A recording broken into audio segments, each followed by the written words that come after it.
Doctor Sheetal Kherdiya, MBBS, medical officer at civil hospital Surat.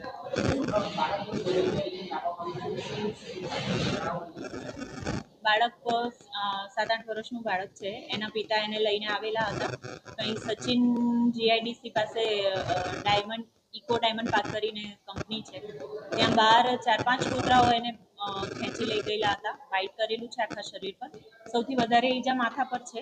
એ સિવાય બંને હાથ અને પગ તથા પાછળના ભાગે પણ ઘણી બધી ઈજાઓ છે. અત્યારે પ્રાથમિક સારવાર આપ્યા બાદ સર્જરીની સારવાર હેઠળ છે બાળક.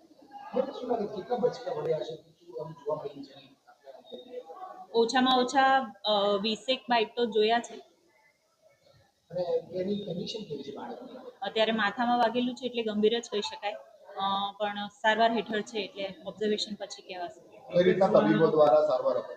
સારવારમાં ટીટનસનું ઇન્જેક્શન કસે લઈને આવેલા હતા અને એન્ટી રેબીઝ વેક્સિન અને ઇમ્યુનોગ્લોબ્યુલિન ઇન્જેક્શન સિવાય સર્જરીની જે કંઈ પણ સારવારની જરૂર હશે તે સારવાર ચાલુ છે. 4 થી 5 કૂતરાઓ હતા.